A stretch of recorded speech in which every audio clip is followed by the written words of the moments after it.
McGinn. Here. Steins. Here. Mormon. Here. Pippa. Here. Stecker. Here. Ray. Okay, number 2, approval of agenda. Any changes, Your Honor? No changes this evening. Motion to approve. Call the roll. McGinn. Yes. Steins. Yes. Mormon. Yes. Pippa. Yes. Stecker. Yes. Bird. Yes. Okay, number 3, presentation of petitions and other communications. A, green space video presentation. We don't have anybody here for that. The bill does have the video, so we'll let them play that. Boone Community's green space has become a new and exciting community area designed for all people. At the heart of Boone, the town has centered around the beauty and simplicity the space has to offer. With the need for a space that everyone can enjoy, City Council member Terry Mormon shares the idea behind the green space. What we decided to do was to create a space that everyone could enjoy. So we did that so we could hold events up there. It was kind of a central meeting place for the entire community to bring the community together. Not only does the green space serve as a resting area, but it can and will be used to host different events. Business owner Bridget Boone shares her ideas about using this space. You know, I've grown up in Boone and I still live in this town today. So I recently started an online store and I wanted to do pop-up shops. So I've recently been talking about ideas of utilizing that green space at the farmer's market, or you know, there's a lot of local creatives too that would benefit from that outdoor space in the summer for museum for shopping. Have a location downtown. The beautiful greenery and colors of this space have brightened the Main Street of Boone, showcasing what the community is all about coming together. Terry also explains the hope for many events being held in the summer. Yeah, we're gonna have a kickoff in the spring. That'll be a citywide event. We're gonna close off the streets, bring in some food trucks, cater some food in, and just kind of have a celebration picnic. And then I know River Valley is planning on using the stage. Ashley Redford feels the green space will benefit businesses from all around it. Well, like I said, it was for economic development. If people came for an event to use it at, they would shop at the local businesses. They would then be paying sales tax in the county, which would go back to the economic development. Maybe it would attract more businesses to come downtown if there were events that were taking place at the green space. With the Fairway stage as the center point of the green space, it provides opportunities to host different performances, such as band concerts, plays, and more. There are still many updates and changes wanting to be made for this space. Community members can help the green space by donating to these future improvements in respecting the area and treating it with care. Boone will and has become united. The green space has become another source for every member of the community to join together and enjoy the simple things this town has to offer. To join the conversation or to learn more about all the great things at the green space, check out #Boone Green Space, #Boone Iowa, and #This is Iowa. Because Boone has it all, be ready to call Boone home. From the Boone High School Edge Advantage Program, I'm Jada Everett.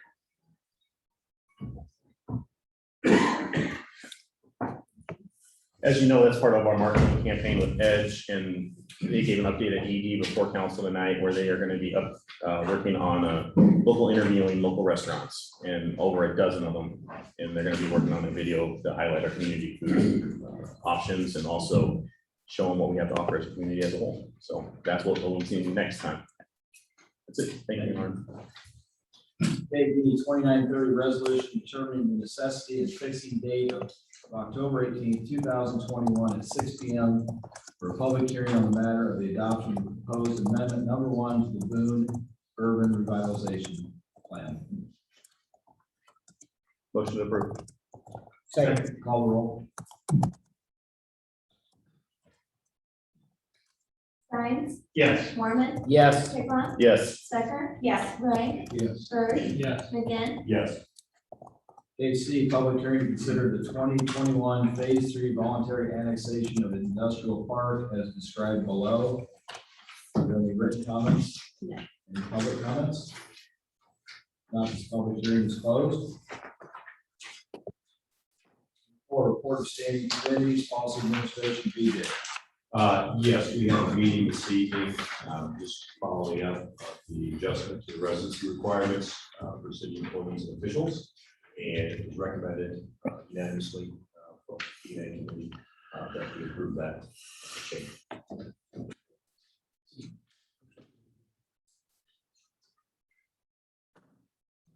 Okay, next up, public safety and transportation, Stephen. Utility committee, Stephen. Our board will have a meeting on the 14th. Okay.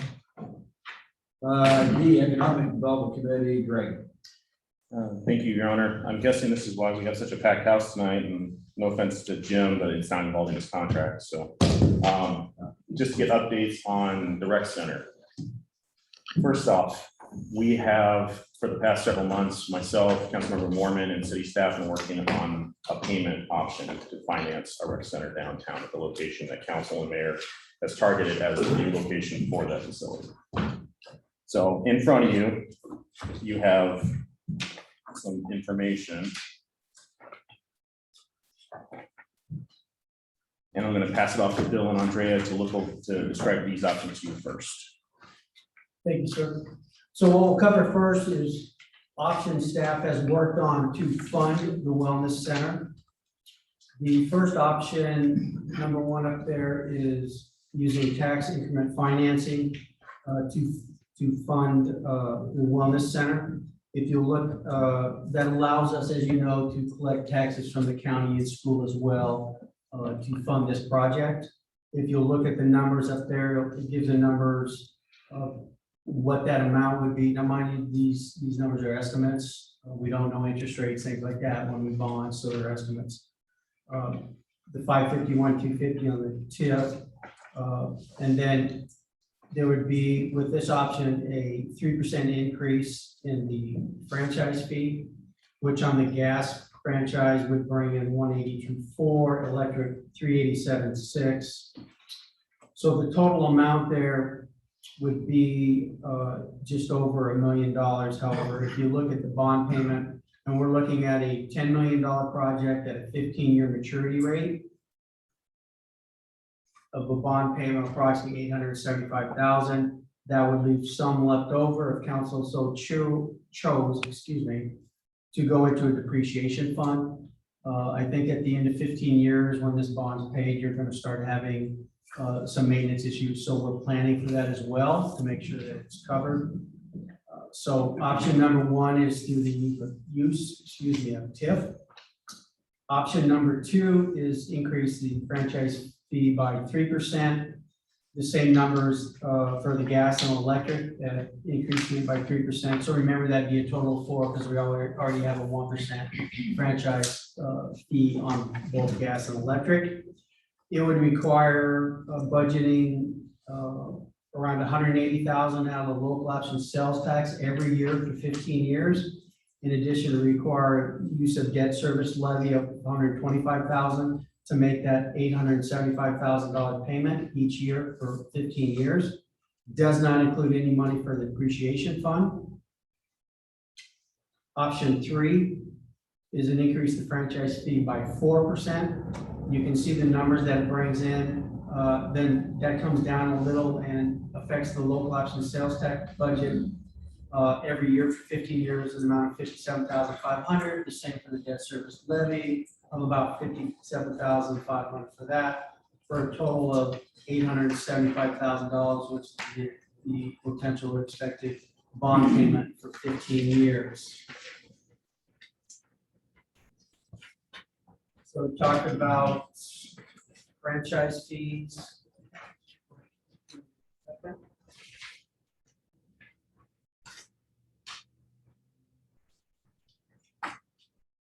So if we're looking at franchise fees, if a household, we're talking about residential, if a household has an average of a bill of $180 a month, the 3% increase in the franchise fee would be about $5.40 a month.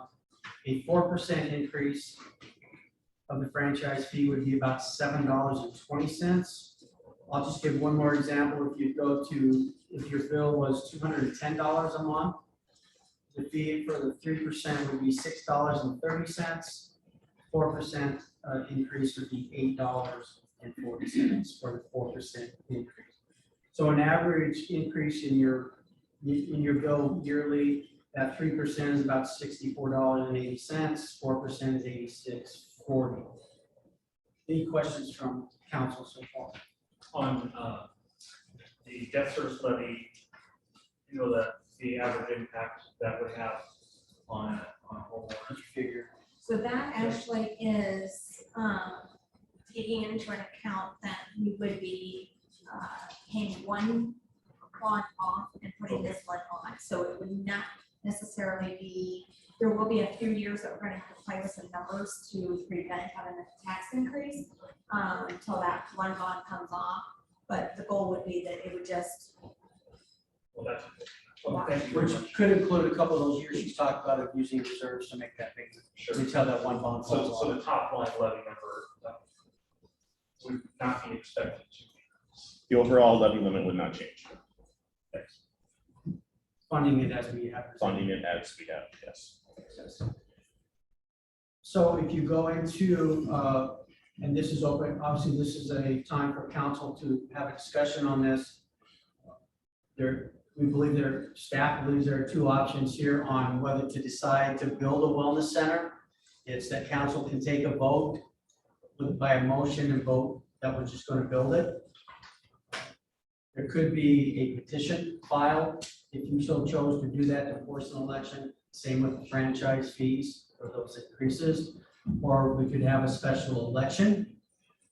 Timing of that election, we have put down and figured election day, if you so chose, and staff understands that tonight, all this is discussion. There are no decisions being made tonight. It's just open discussion, council and anybody else in the audience. So we would be looking at a minimum passing a resolution by council setting an election date. If that's what you choose, it would have to be done at the latest January 3rd. It could be done earlier than that, but it couldn't be any later than January 3rd, 2022. We would need to deliver the notice of election to the auditor by January 13th of 2022 in order to have an election, special election for this wellness center on March 1st, 2022. It would, at least staff believes, this is ultimately up to the elected officials, that it would be a two-part question on the ballot about building one and then how to fund it. We do not believe it could be two separate questions. It needs to be one question. And so that is what we have presented. We have for you to discuss tonight. I will tell you that if input is requested from staff, later we at this point favor option number one. Unless there's any other questions, I will be quiet and let you all discuss, or if the mayor so chooses to allow people in the audience. So, okay. Any council comments? Well, I am I'm not opposed to the rec center at all. And I think there'll be some value to it if that's what people choose, but the only way I can support this going forward is it has to go with the people. That's where I stand from this day forward. I agree with that. I'd echo those comments. I think so everybody gets an opportunity to evaluate, move forward with that. In all of our discussions, I don't think it was ever our intent not to do that. I think it's important that we gain community support because we're all in this together. I agree, Steve. I'm also supporting the special election. The schedule that we have would be public meeting on October 18th on Monday, right after council, right next to our auditorium. Since we have new air handlers, we can now cool both areas at the same time. We would have a public meeting with further details, more public questions and input, and then we would have our vote for support of language for a bond vote for March 1st of 2022. So November 1st is when we have a vote for the bond language, and also move forward with that public vote March 1st, 2022. That gives staff plenty of time. The reason we don't do it later is we're suggesting this date because of budget. Staff is, as we all know, very, very up to their eyeballs in numbers and budgeting and trying to make our yearly budget work. If we do this now, it gives ample time for that and also coordinating with the county on the special election. Mr. Mayor, I've got about 5 or 6 people on the Zoom. They just asked if you guys could speak up a little bit. Yes. I'm, for the record, I'm fully supportive of the going to the public to vote also. Changing whether we like that or there's a tax right thing to do. Just a couple of logistical questions here. So when we put together the bond language, we would select a funding option and that would go inside that bond language. No, you would give them the option to vote off of. So staff's recommendation is option 1 with the TIF and the franchise fee increase of 3%. My support and my recommendation, I think it's also Councilmember Mormon's, is to do option 1. Give them the option of option 1 with the TIF and the franchise increase of 3%, but also fully understanding our current budget cannot handle a rec center without this. Our budget this year was a 2% growth. And as we all know, we had to shift funds from a fiscal year to this fiscal year to make the budget work. We do not have the growth. Our growth is strong. We are meeting budget, but service increases, and along with everything we know of everything else we know about staffing, salaries, and cost of living, it's only going to go up. Our current budget cannot sustain both. If the community wants a rec center, this is the only way we've been able to find to pay for it, sustain it, and also increase the depreciation fund so we do not run into the same issues the YMCA did.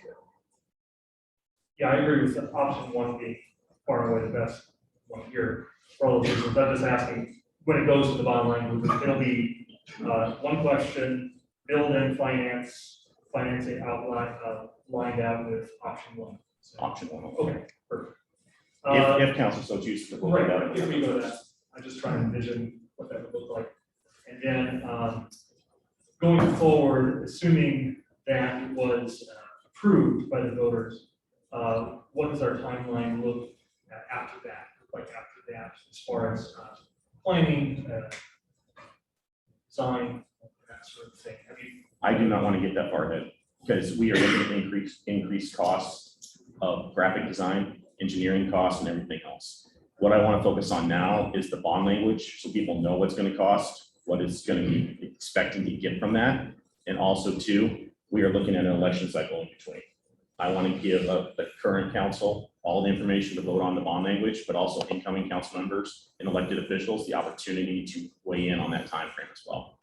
We should not set a mandate that they have to follow later on. sure, absolutely. So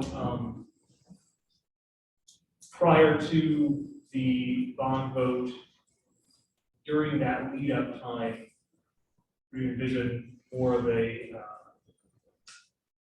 more information about exact specifications and timeline during that time so people know they're voting, I guess, rather than just talk. Once the language is set and voted on by council, then we can start moving forward with its timetable and public meetings.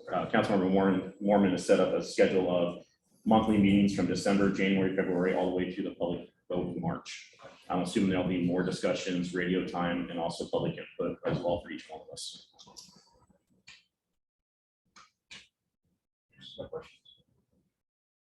Questions from the audience? Yes. Yeah, I'm sorry. I'm Laura Hutchcraft. I own 2 buildings on Story Street. I'm hoping that you can help me just clarify and understand. Many of us attended 2 years of community meetings and provided our input. I'm wondering why that committee was dissolved.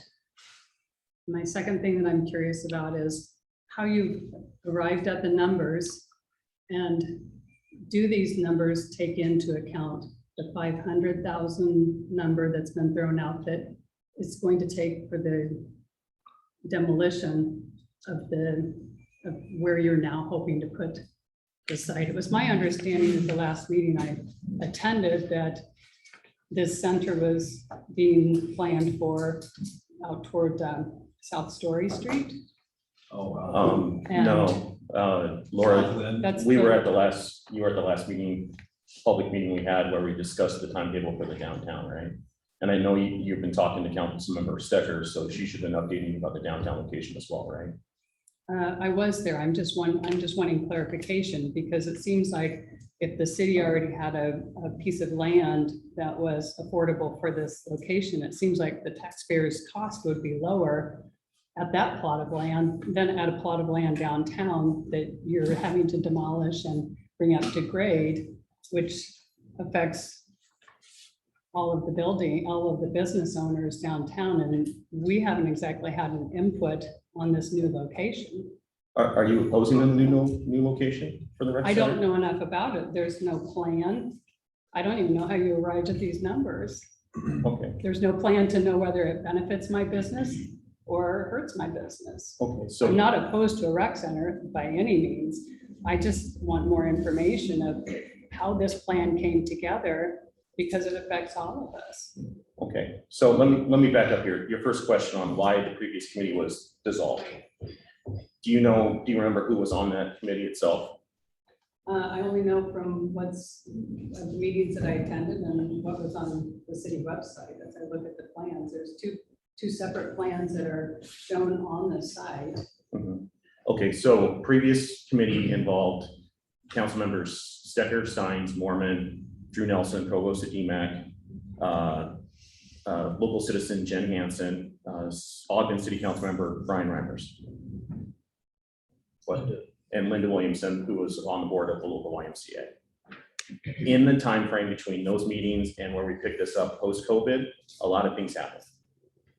Jen Hansen moved out of city limits, so I didn't feel it was appropriate to have her on a committee for the city if she was no longer living in the community. Brian Reimers is an Ogden City Council member. She now lives in West Ames. Yeah, we didn't move until She now lives in West Ames. meeting. She moved months ago, so she lives in West Ames. Now, Brian Reimers is an Ogden City Council member, and so far, we wanted to firm up the location itself, and also because it involves downtown Boone, before we have any conversations with anybody else. And that involves the supervisors, Ogden, or anybody. Drew Nelson, Provost at DMAC. That man loves this community more than anything, and I've offered him full information on up-to-date service, but we have Councilmember McGinn, who sits on the ED committee, this is now under moving forward.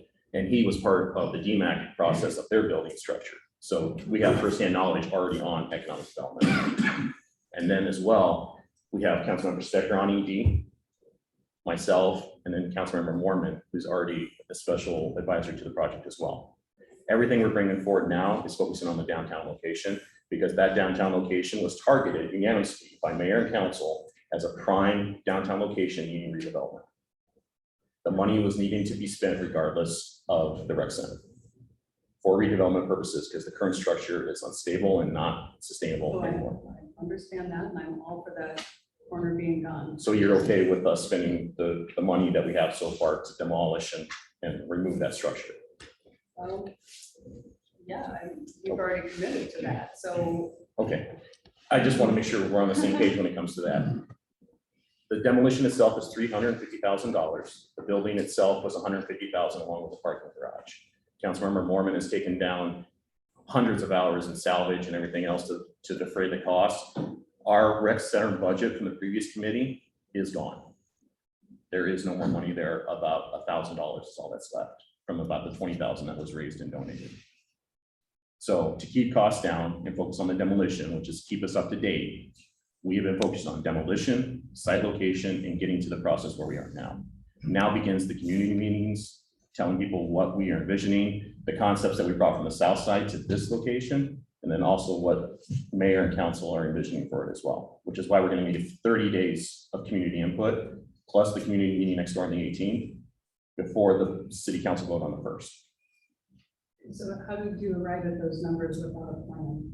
So that plan number, and I'll give that to Councilmember I'm Morgan. just because- curious on the estimate. I mean, how do you come up with the number that you're asking the taxpayers to pay in fees and additional taxes if there's no plan? Like before with the original wellness center out south, and I did a cost estimate and a basic design for it. And De Novo, who we are dealing with at this time, put a number based on that design. And it's just, my design like it was before, I put it together just to make sure everything fit what we wanted in that facility. And it fits, and that's the numbers that they came up with. There's no definitive design, there's no absolute design, it's just, will this fit in this space? And that's what we did. And to address your question about why the committee was dissolved, I believe it was the mayor's opinion and ED's opinion that this is more economic development than it is what I was doing, what Holly and Eli and I were doing on that committee. And so it was shifted to economic development because of the impact it's going to make on downtown. I was okay with that. I mean, I spent a lot of time and effort in that first committee, we all did, and I just, yeah, but I understand where they were coming from, that it was an economic development thing, it was more about the numbers and the impact and the studies and stuff like that. So I said I would advise because I was so heavily involved in it before and helping with the nuts and bolts type of stuff. And before ED took this on, I checked both with council members Stecker and McGinn if they were willing to do this as well. I appreciate that. Yes. Hi, April Birch. I have a follow-up question about the list of specifications that were included from the design estimate that you did. Is that available on the city website? The list of things that you wanted to include in the design?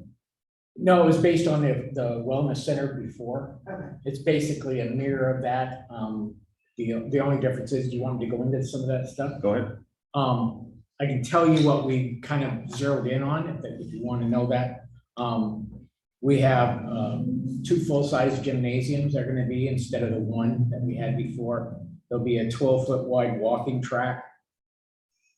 2 batting cages that will be used in the gymnasium, a swimming pool, a 0 entry splash pad for the kids, a jacuzzi hot tub. I talked to Tony Mack here in town about a therapy pool, and he said absolutely a waste of money. He said, if I was going to do therapy, I could do therapy in a larger hot tub, and he said it's more practical and less expensive. So we went with the hot tub. A social gathering coffee area like there was in the original Y. 2 classrooms, a cardio room, men's and women's locker room, a reception area, administrative offices, public restrooms. There will be a banquet facility up on 2nd level. Maybe that was designed. I shared this design with council several months ago. I think you guys, if you remember that drawing I did, it had apartments on the 2nd level and 5 retail spaces facing storage, along with a potential green space on the corner of 7th and Story. Not With some seating huge area. space, but a space where people could sit and eat, whatever they want. Was there still a walking track? Is that, Yes, okay, was that downstairs or on the 2nd floor? again? downstairs, Okay. I know. I'm not wondering. Yes, Alden. I'm Eldon Hutchison, a citizen of Boone. First of all, I'm going to preface by saying I am totally support of the Wellness Rec Center in Boone.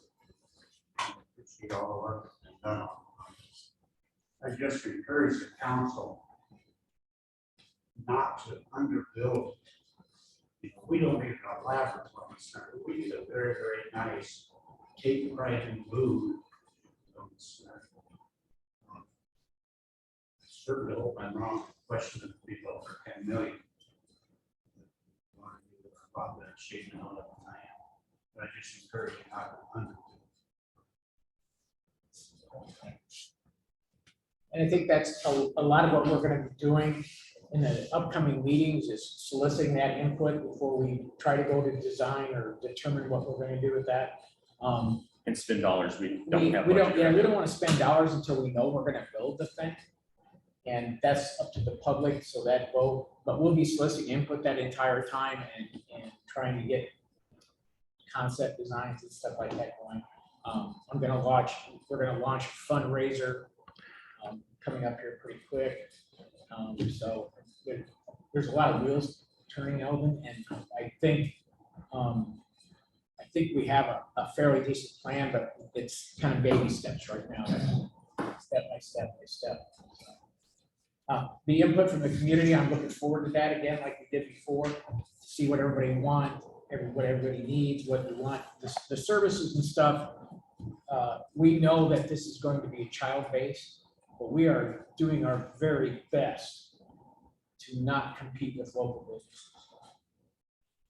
Okay, we have no desire whatsoever to compete with Strength Shop or TFW or Anytime Fitness or anything like that. We want those businesses here.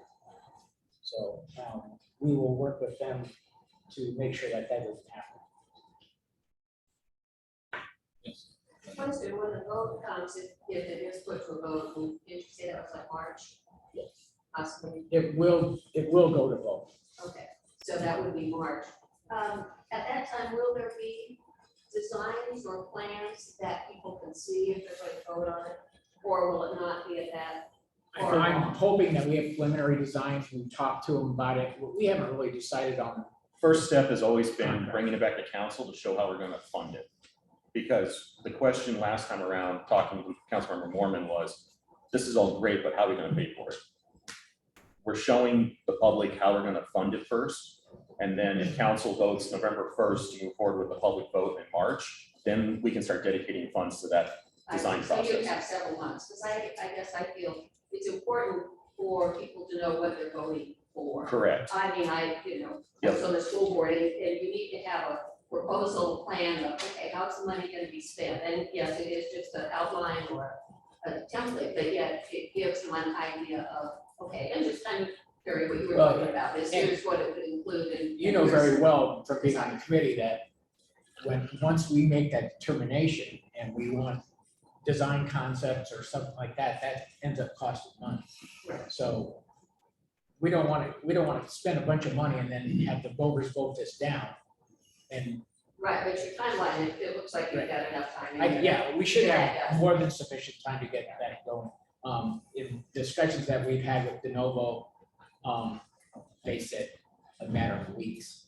So Yeah. that they can come up with a design that we live with. Once we get the input, I want to solicit that input like we did last time and get everybody's ideas and And try if to. there are new things or, yeah. And to be fair, we also wanted to focus on the downtown demolition to get that down. Because if we didn't start that process first, we were gonna lose the good construction of it.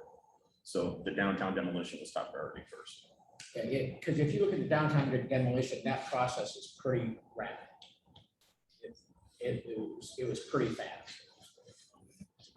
We awarded the contract on Wednesday, they started putting fencing up on Thursday, and by midweek next week, they're gonna start taking the ramp. So it's quick. That's good. Very good. Can you speak to the plan for operating costs and how the facility would be operated? That's pretty meaty right now. We have an idea of what we're gonna do with that, but Yeah, when it comes to staffing, we are looking at strictly operation budget as a whole and what it's gonna take for depreciation brick and mortar. Staffing has not been decided on or operations, because we also have people that are inquiring to us right now about running a rec organization program out of the facility in a partnership. So maybe we're looking at a partnership with some local nonprofit rec programs that want to do something with us. So we are not focusing on that, we're focusing on the structure itself. And then once we get that decided on the public input, then we can focus on the staffing, so we don't box ourselves in. because we still have to deal with the viability of it and what revenue, how much revenue that would generate. For example, Eli reached out to us with a management company, right? Yeah, they have a, Fort Dodge, and that's a distinct possibility that they can manage that rec center, but it's just too far down the road, like, to get ahead of ourselves with that. And we had some information, remember, that they kind of projected based on our size of our population, what percentage we can expect of enrollment and it maybe has changed a little bit. It was some ballpark figures. Yeah, I'm a little concerned about the size of this information. old for one thing now. It is, but it's, And in those type of terms, 2 years is an eternity. Things change. but it was a dramatically. ballpark. It's They ballpark. had looked at a lot of But, wellness centers and. The side biz stuff is no longer good. It just isn't. It's no longer good because it's post-COVID and we gotta look at operations and sanitation We afterwards. gotta start on from there, yes. And so as far as I'm concerned, side biz doesn't exist. What we're going off right now is last operation stats of the Y. If the Y is bringing in this many people with a 50-year-old facility, bare minimum, this is what we should base our membership on to start for operation expenses. Right, and we know we ended up with about 1,000 for spending. So that is what we're going off of. And then moving forward, we'll hopefully build off that and also with our numbers. We're also going off that probably for the first 3 years, we're gonna be working at a deficit because that takes it that long to launch programming and everything else. So if we're looking at a 3-year deficit in our financing, we built in the money to help with that overhead cost. But I guess I just wanted to go, I presume since you started talking about it, you've heard a lot of support. I guess I have. People are excited and it seems like the community, a lot of the community will really support this. I've had great responses. Mr. Scare sent this to mention it at our last Boone County Economic Growth meeting, and it was unanimous support for it across the room as well. I've heard nothing but good things so far from the majority of people. So I'll get y'all. Okay. before our public meeting, or after our public meeting, will we assemble another committee? Still seems like a big lift. No, Edie, To pass a bond issue. no, we're asking about public meetings after the vote, design specs and everything else, running the public meetings, we're all gonna run through Edie. This is a city project and we'll be working with a local committee and support volunteers. But it has to run through elected officials because in the end, elected officials are gonna be one vote on the town.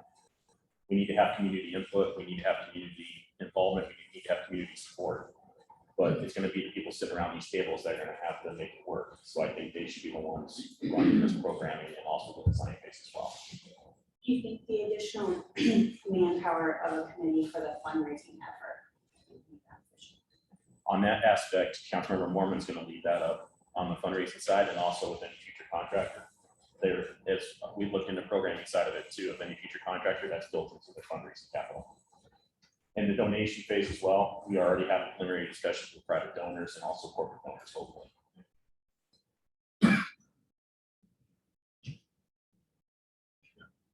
Eric, go ahead. A question for Mr. Scare.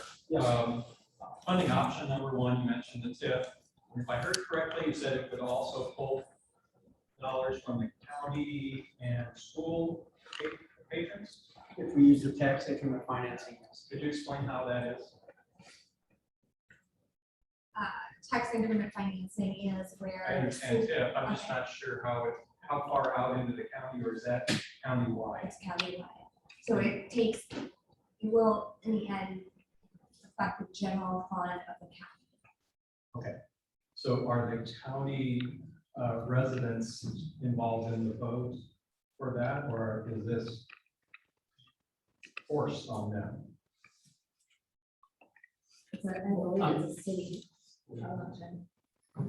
Is it, what do you mean? I'm not sure I understand your question there. Well, if what I understand is that if the bond issue, or if option one were chosen and passed, and all county taxpayers, property owners would be required to pay for the project. Well, it doesn't affect their tax levy. It just affects the county's funds that come in From the project. from the, from the southeast urban. Maybe renewal. I'll have a conversation with you and you can explain. Sure, Yeah. and normally when we do TIF on all projects, when we do TIF, there's a process, a public process that we have to go through. And one of those involves a consultation meeting. I'm sure you, being on the supervisors, and you got one of those from us before when we've done a development agreement. So that's another, as we go through the process, you'll be allowed to come in and state it. And so I think you're asking though, is it the entire county and Pilot Mountain to be paying for this? Correct.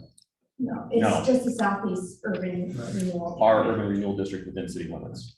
Gotcha. Oh, I'm sorry. but it will Now I affect the understand. county. Now I understand. Thank you. Just that area. Got it. Okay. Go ahead. Yes, Dee, I'm sorry, couldn't. Could you briefly address the apartments and the retail space that you mentioned? It's just a tentative suggestion that we made. It was based on the drawings that I did. There'd be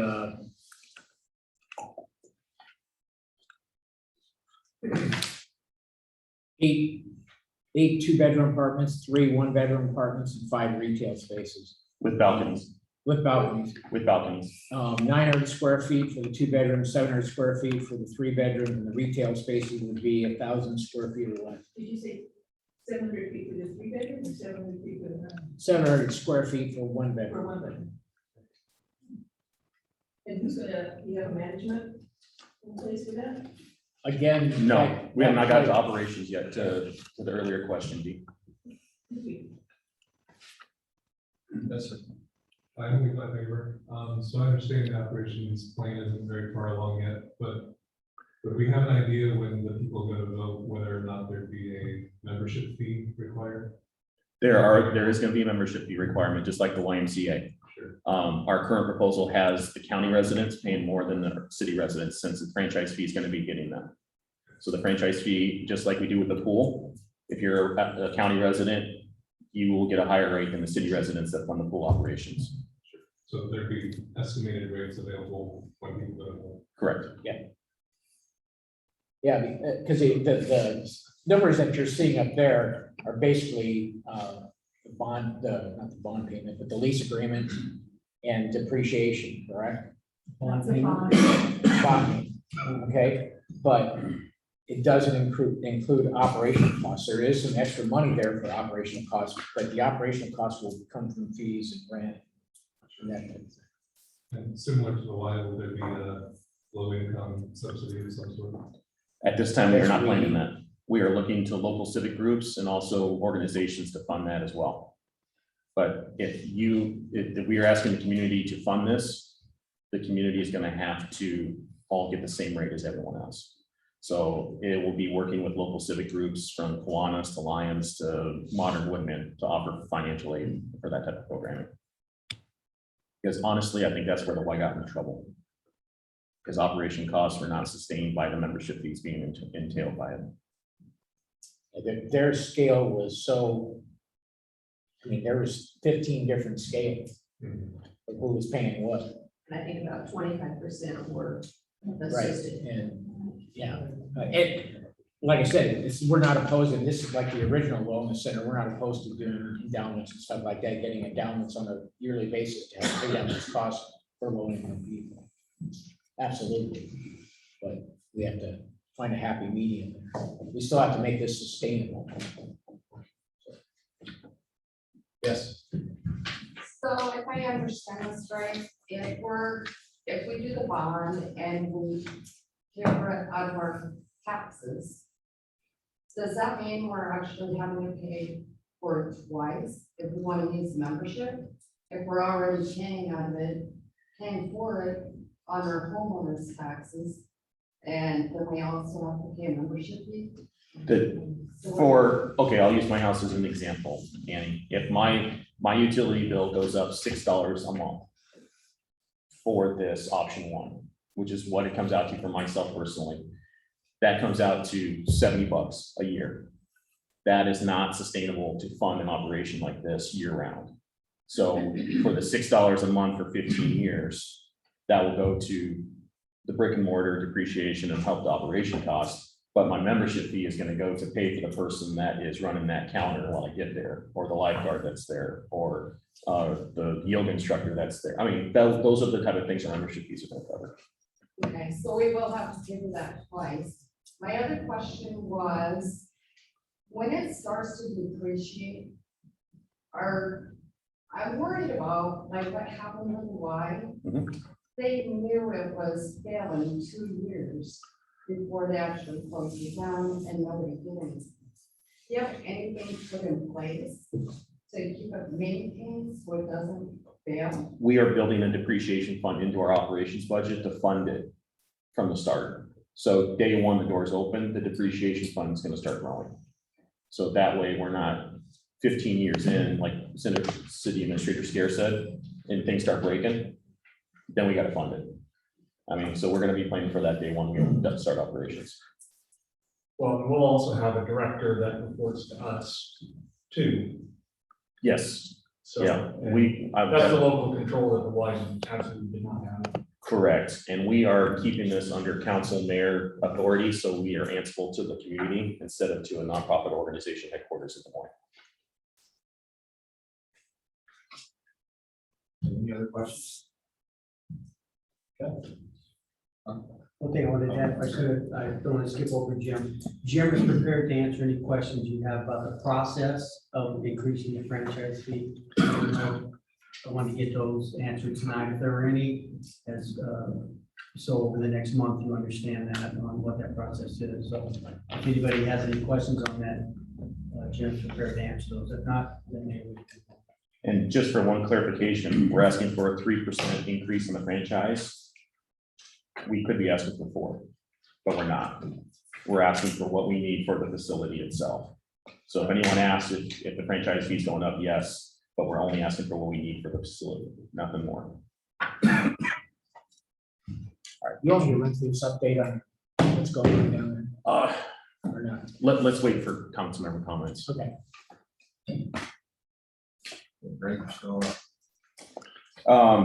Actually, I'm taking this bill. Just a second.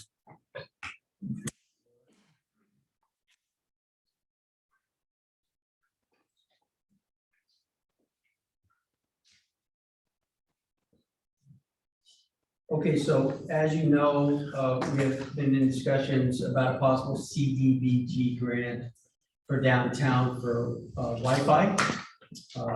Brenda from AZDC is here, that's actually been carrying the load on it. We're to the point now where in order to do that type of grant, there needs to be a survey conducted. If you remember, when we applied for the grant for the UV project at the wastewater plant, it was required that we hire a simmering employee to come in and go do that survey to make sure that we qualified under the low to moderate income levels for that grant. And if you remember, we got a $600,000 grant for that project. This is something like that. So we need to sign an agreement with Simmering Court to come and do that. The cost of that is anywhere from $5,000 to $8,500 to do that survey downtown so that we can determine if we're eligible for this grant. That money is available in the economic development budget that I can pay for it out of if council so chooses. This is the next step in moving forward. Under number 3, under Councilman Pickoff's report, he's going to talk about the grant itself, but this is the process where they come and do that survey. In addition, they will complete the grant. That fee is $1,000 for them to complete the grant, submit it, and if the grant is awarded, and it's a grant up to $500,000, their fee for administering that grant comes out of the grant itself. So we're talking about the survey fee as well as the grant writing fee.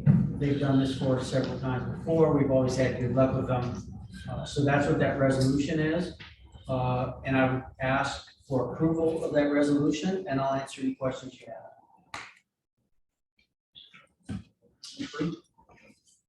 Second. Call the roll. Mormon, Yes. Pickla, Yes. Stecker, Yes. Ray, Yes. Bird, Yes. McGinn, Yes. Stein. Yes. Okay, Brenda, can you give us a little highlight on the why we need the RFP committee for the project again?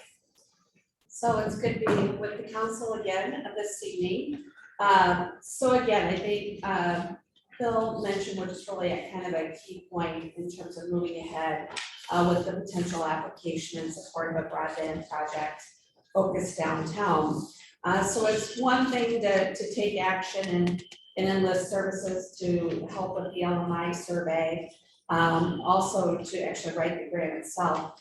But one of the requirements as you're moving through the CDBG process is to actually request proposals really for the long-term administration of the grant. And so there are some requirements in terms of making that information available to folks that can do that work on your behalf. They would solicit proposals, and then the mayor would actually appoint a group that would include a couple council members as well as other folks involved to actually score those proposals. And then as we move through the process of actually putting the grant together, it's real important that they know ultimately, because these are federal dollars, that there is been a process to actually hire somebody that can administer the grant long-term, that's familiar with some of the requirements that go along with federal funding. So the selection of ultimately who does the work, monitoring the work, looking at some of the wage requirements that go along with federal funding. And so that's really kind of a key step, again, to keep moving forward with the project. So there's, there really is only a handful of people out there that have done work. We're an interesting area. If you go to like meetings, you hear people having COGs. In Central Iowa, we're not served by a COG. And if we had a COG, we wouldn't even be talking about this today, because you can just go right down the road and use a COG to do this work. And so that's why I said is there's a few entities out there that help out Central Iowa with Cdbg grants, because we don't have a COG. So I'd welcome any questions you have. It really is a matter of transparency and open bidding and giving those folks that might be interested in the work a couple weeks to react with the proposal. We want to know what their experience is. We want to know their success rates. We want to have them give us a few references. But likely you'll get a couple folks that would express an interest in doing the work on your behalf. So it's a little different than writing the grant. So. And just to make sure everyone's on the same page, we're not talking about providing free internet. What we're doing is using this grant to buy down the cost of putting high-speed internet into the downtown. So it's basically to defray the cost of going through 150 years worth of history. Right. That's the point of this grant for any private provider we partner with. I've talked to the mayor, and he would like Councilmembers Byrd and Warman and myself to be on it, since we're the ones at the meeting and the ones that already have been talking to the landlords. And that way we're all up to speed and ready to go, so we can launch this thing, because we are on a tight timetable for the money involved. I can assist that group in terms of, I've already drafted an RFP that's consistent with the state funding guidelines, as well as providing that group with a score sheet, so that, again, it's very transparent in terms of how you're rating the folks that do submit proposals. So again, we're hoping for at least one, but it'd be nice to be able to compare a couple. So. Thank you, Frank.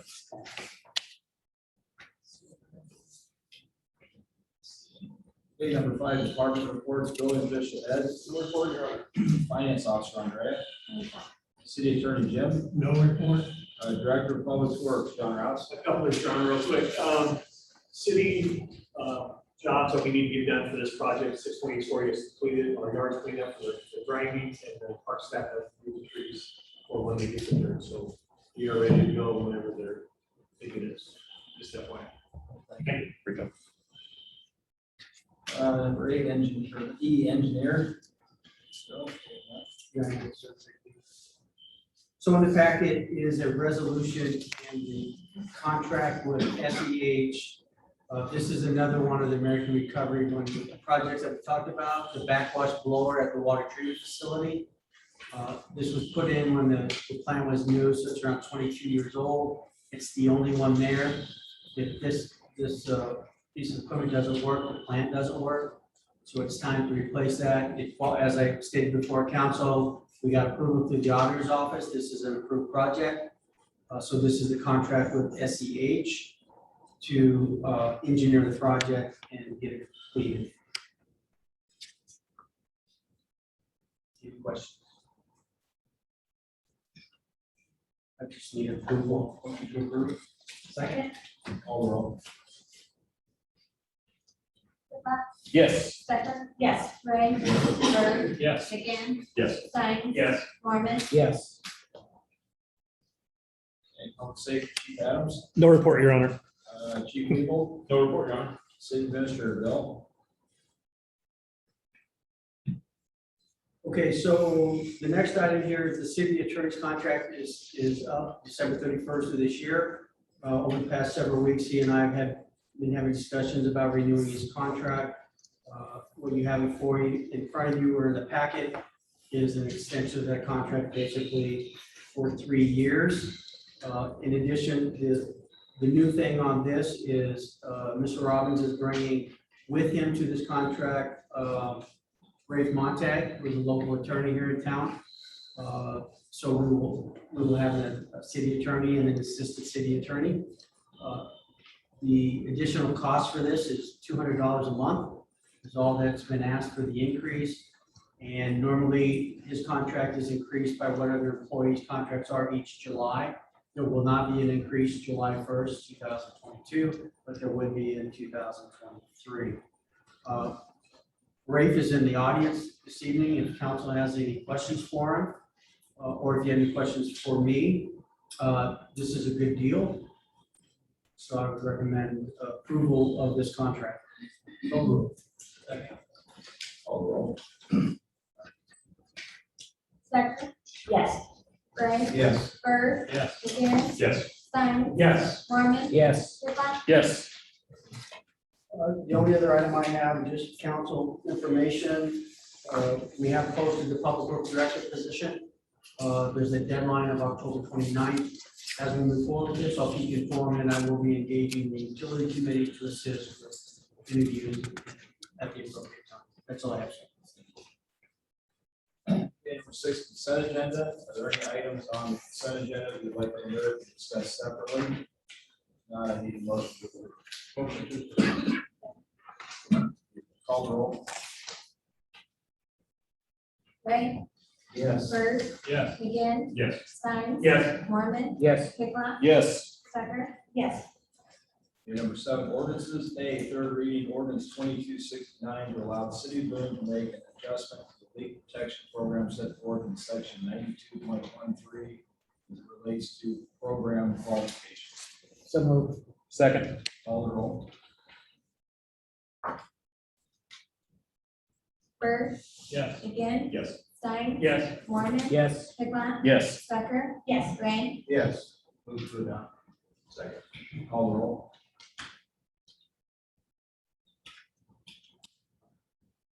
McGinn? Yes. Stein? Yes. Mormon? Yes. Whitlock? Yes. Stecker? Yes. Ray? Yes. Bird? Yes. Okay, B, first reading ordinance 2270 to make an adjustment to the residency requirements set forth in section 5.13 as it relates to city employees and officials. So moved. Call the roll. Stein? Yes. Mormon? Yes. Whitlock? Yes. Stecker? Yes. Ray? Yes. Bird? Yes. McGinn? Yes. Okay, number 8, thank you for helping me out. I was locked in a hotel room in Mexico for 10 days. Don't get COVID in Mexico. And long time. But thank you for everybody that stepped up and helped me out. Number 9, council member comments. I have a couple of things. I just wanted to update you on what happened down at 628. On September 27th, we approved the demolition contract for Elder Corporation out of Des Moines. The bid estimate was $350,000 with 5 bidders submitting the bid. After we considered all the alternates, the bid came in at $345,000, slightly under, which was great. We accepted an alternate of minus $5,000 for crushing the rock down there, which was spectacular, because it allowed us to take the alternate for $6,500 so that we could redo the sledding hill out of the park and make that safer for the kids. We're going to build a bigger landing area at the top, dish it out and bowl it at the bottom, so there's a deceleration area down below. and re-slope that to 30 degrees or less, so it comes in compliance with OSHA. So we're excited about that. The crushed rock, the value of that is gonna be about $4,500, and the city is gonna take that and use it. It's rock we don't have to buy. So it's kind of a value added product for the thing, so we're kind of excited about that too. As you have probably seen, the fencing's gone up already down there. And they are in the process of cleaning out the lower levels and getting all the garbage and stuff that was down there so they can start the concrete demolition, which should start this week sometime. Our banners are in, just came in, so those will be going up this week, identifying the project and so that everyone knows what's going on. I encourage you to keep an eye on this. It should be interesting as they take this building down. It's going to change the face of downtown dramatically. That's been down there forever. So there have been several questions about salvage of the building materials down there. This is at the sole discretion of the contractor now. Once we sign that contract with them, that building became theirs, and everything, the salvage rights and everything are all theirs. I don't anticipate them skinning that building and salvaging the sheet metal and stuff like that. To these corporations, time is money, so they're gonna go in there and just demo it. And they're gonna pull all the steel out and scrap it, get whatever scrap prices they can for that steel, and then crush the rock and the brick, and the amount of debris that's gonna end up in the landfill is gonna be minimal. Harry, can somebody get the sign at least, can you say that sign? We actually voted on that last meeting. John Griner from Whistle Stop asked if he could have it. The council voted to give it to him. Now he's supposed to get it down. So it's still up. We've talked to Elder Corporation, they're gonna help us remove it. They're gonna bring a scissors lift, because we couldn't get to it. They're gonna have scissors lifts. Apparently it's, excuse me, 4 pieces of plywood with a. It's not what you think it is. Yeah. It's actually 4 pieces of plywood with a sticker on it. Yeah. So. It's very nice sign. Yeah, It is a nice I thought sign. it was metal. I thought it was metal at I first. thought it was too. So they're gonna have to be careful getting it down. I think, like JR said, Elder's bringing in a snorkel lift, I think, to get it out. So, but yeah, I've been asked about that too, so. But most of it, there's not gonna be a whole lot going to landfill. Most of it will be recycled and reused, which is a good thing. Any other council comments?